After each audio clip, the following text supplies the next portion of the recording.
Today we are going to talk about the 30, 45, 60 rule, which is a way of estimating the power at 3 points in between those two principal meridians that we talked about last time.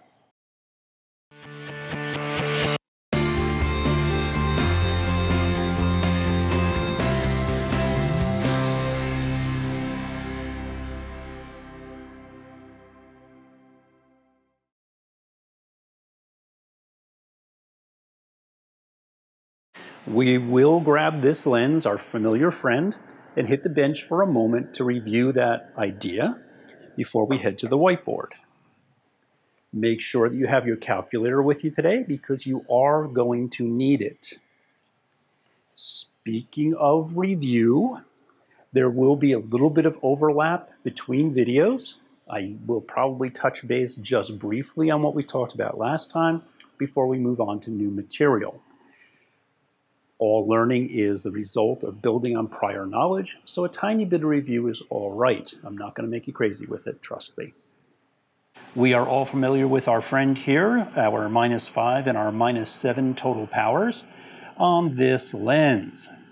Our -7 is here, it's our thickest point. It was created by our steepest curve, and it is the most powerful point anywhere on the lens. 90 degrees away, we have our thinnest point, the weakest point anywhere on the lens, created by a slightly shallower curve. These 2 points are 90 degrees apart from each other. What we are going to start doing now is thinking about the different powers from here to here. If you look at the edge of this lens, you can actually see the curve. You can see how it builds up in thickness and in power from our weaker 5 to our more powerful 7, and of course vice versa from our 7 down to our 5. There are 90 degrees separating these two places, and what we're going to start to learn is how we determine the power at each of those other 90, 89, however you want to think about it, points. Let's head on over to the whiteboard and start drawing this out, see if we can't make it a little bit clearer. All right, as I mentioned in the last video, I'm human, I make mistakes, and we are still in the learning together process. Thanks to the person who pointed out that in the original video, which has been corrected since, I actually had my 0 here and my 180 there. And bad habit, mistake, I'm human, so from here out we have corrected that issue. Where does that 180 0 come from rather than a 0 180? That's tied to these two numbers, our axis, our powers, and humans. Here's a picture of a phoropter, and I think it's kind of a cool one. It's a really neat up-close view of it. And if you look real closely, and we can highlight that for you, you'll see the 0, 180 markings on the phoropter. That is the view that I'm giving you. That is the view that an optometrist, an ophthalmologist, a refractionist is going to have as well. If you think about someone facing it, let's say we have our famous familiar lens here, and we have our 7 at 135 and our 5 at 45, and I'm looking at you, you're sitting behind this facing out. If I turn this lens around as if I'm looking through it, then my 7 becomes here, and my 5 becomes here, my 180 becomes here, and my 0's here. That's where that stuff comes from. Super important if you're ever going to do contact lens stuff. Where does the 45, 135 come from? Where does the 5 and the 7 come from? Same thing in many ways, the phoropter.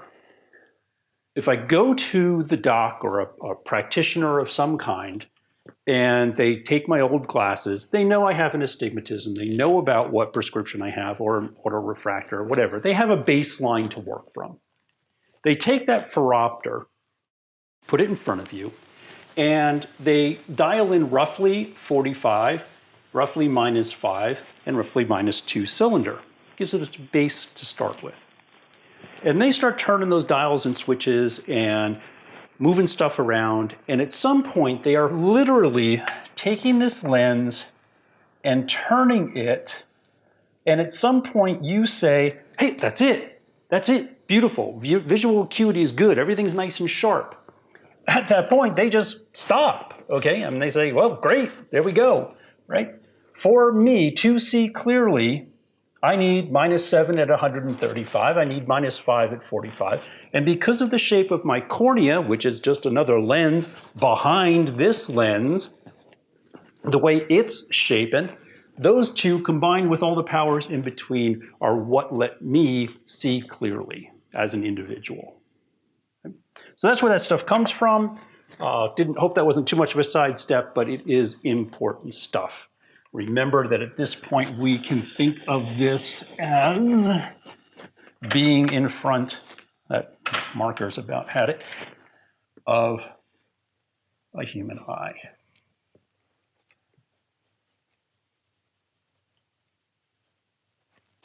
All right, we were just looking at this lens a second ago on the bench. I'm going to do this just one more time, so bear with me. I know it's getting repetitive. I know you're getting tired of running over the same thing. But again, remember those baby steps. And if you don't get this part, the rest of everything that we're going to do, especially when we get to powers and oblique meridians formula, it's just not going to make sense. One more time, we're going to go over it. Let's say I have this lens, my -7, my thicker, my stronger, is at 135 degrees. My green is -5, principal meridian. Remember that this lens can be thought of as a full circle. We just deal with the 0 to 180, but it is 360 degrees. This lens, and this is the important piece, this lens will never, ever be weaker than -5. It will never, ever be stronger than -7. Everywhere between this point and this point, it is either building up or building down. Everywhere on the lens is minus power, but it's still changing in power between 5, 550, 6, 650, 7. That's it. Can't get any higher. It's going to start building down again. Remember that curve on the side of the lens, how it gets thinner. 650, 6, 550, 5. Never, ever going to be weaker than that. It's going to start building back up again. That thickness is going to start to come back up, just as you saw it on the side of the lens. 5, 550, 6, 650, 7. Boom. Never going to be stronger. Back around again. What we're about to do is start learning how to determine every single degree over this entire lens from 0 to 180 degrees. Because it's not just this simple.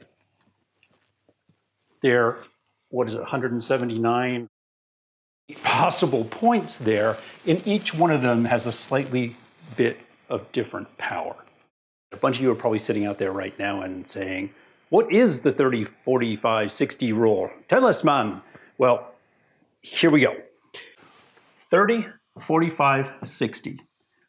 It's a rule that lets us know the amount of cylinder in play between our two principal meridians.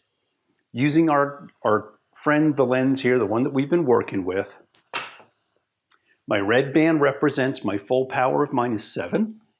My green band represents my weakest power, -5. 30 degrees away from my principal meridian for 5 or my principal meridian for 7, I'll have 25% of my cylinder value in play. Remember that building up, building down concept. From 5 to 7 is 2, from 7 to 5 is 2. 30 degrees away, I'll have 25% of this 2, At 45 degrees, I will have 50% of my 2. At 60 degrees, I'll have 75% of my 2. Plus or minus, depending if I choose to start at my 7 or start at my 5. The difference between these two is 90. Remember, and I'm going to try this home a million times, that it's 30 degrees away, 45 degrees away, 60 degrees away. You can work that either way, and it's away from those principal meridians, not at 30, not at 45, or at 60. We'll do a bunch of examples. We'll work with that same lens that we're familiar with. We'll do those 3 examples and just review, and you will get the hang of it, and suddenly that light will go on for you, and then you'll understand the powers and oblique meridians formula a whole lot better as well. Next step. There are 3 pieces of the 30, 45, 60 rule that if you don't get, you'll never get the idea or the concept. You'll never get the stuff right on a test. It is the same errors that I see time and time again. So let's talk about those for a few minutes. The key to this is that we are talking about 30, 45, and 60 degrees away from our principal power. In this case, I assigned a -5 at 0, 180, a -7 at 90. When I am looking for the power at these different positions between the 5 and the 7, between the 7 and the 5, I am looking at solving for that using 30 degrees away from my 0, 180, 45 degrees away from my 90. I am not using or looking for 30 degrees, 45 degrees, and 60 degrees. They have nothing to do with this. And I know that's hard to get your head around, but if you don't, you just keep running down the same blind alley. So always remember that the degree markings are a position and a distance, not the actual placement of the power. So get that up into your head. The percent piece of this that we're talking about, the 25%, the 50%, the 75%, is of the cylinder value. It is not of the primary power of 5 or 7. We're going to find the percent of our cylinder, and then we are going to take that number and add or subtract it to our principal power, our 5 or our 7. Can't make this clear enough. If you don't grasp these 3 concepts, this is just going to boggle your mind and you'll just never get the hang of it. So I'm going to do a whole bunch of these. Keep thinking about it. Keep paying attention to it. I'll try to keep hitting this over and over again. 30, 45 away, percent of cylinder added to or subtracted to our primary powers. And whether you add or subtract is right back to our original discussion about why we move 5 to 7 minus 7 to 5 plus. My script gives me my 2 principal powers, -5 at 45, -7 at 135. Glasses come back. You're doing final inspection. You put them into the lens meter. Something just doesn't look right. I mean, it's weird in there. Your PD OCs are out here someplace. One of the OCs is up here and one of them is down here. Something is seriously wrong. Those 2 errors that I just described, an OC error, which occurs in the 90th meridian, or a PD error, which is in the 0, 180, or the horizontal meridian. In order to figure out how much error is created there, how much of a problem you have, we need the power at 90 and the power at 0, 180. My script isn't going to give that to me. Flat transposition is not going to give that to me. Unlike the cross, it doesn't help me. It doesn't really tell me anything. But when I have these two numbers and their position, I can determine what the power is in my 90th and the power is at 0, 180 in order to solve a prism problem for horizontal or vertical error. That's done in one of two ways. One is the percent rule, which is the one that we're covering right now. The other is the powers in oblique meridians formula, which is the mathematical, more correct way of doing it. But we're going to look at the 30, 45, 60% rule because it's a good shortcut and sometimes it works out just fine. So let's do that.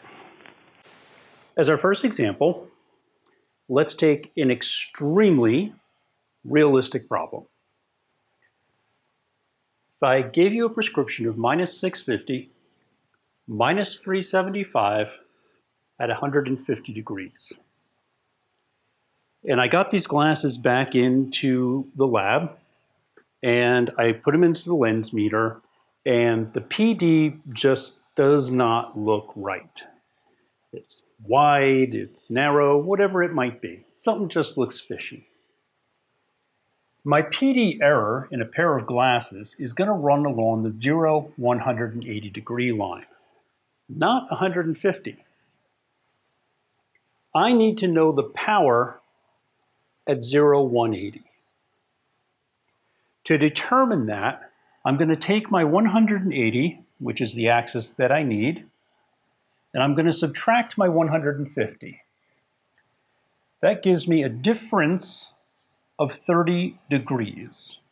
In other words, 180 is 30 degrees away from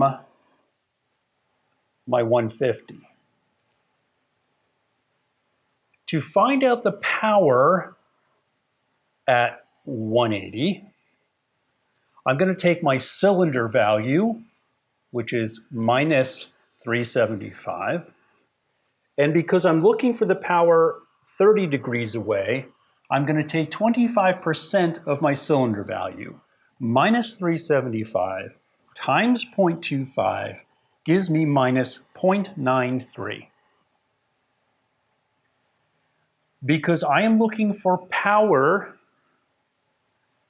I need to take my 650 and add that minus 0.93 because the lens is starting to get stronger again as we go around the lens. Primary meridian, all the different ones. Primary meridians, all the different ones.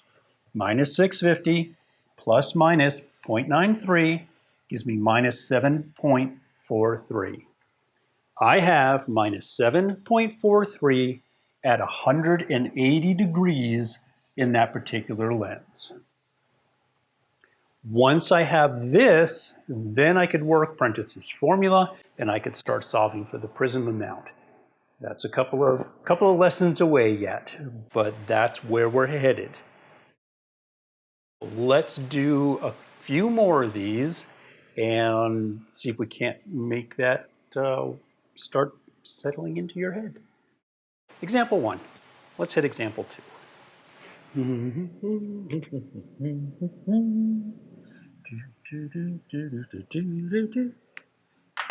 Hello again. Example 2. Another beauty.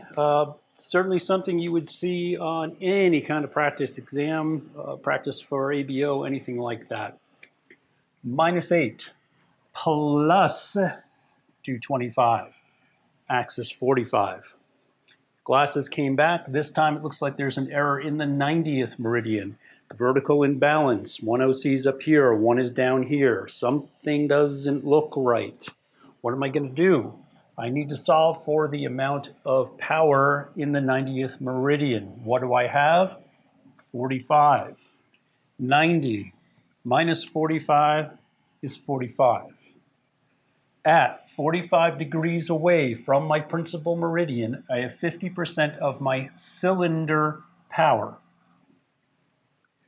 My cylinder power is plus 225. 225 times 0.50 is plus 1.12. Notice that these are not beautiful even 5s and 0s we're used to working with. You get different things because we're in between those principal powers.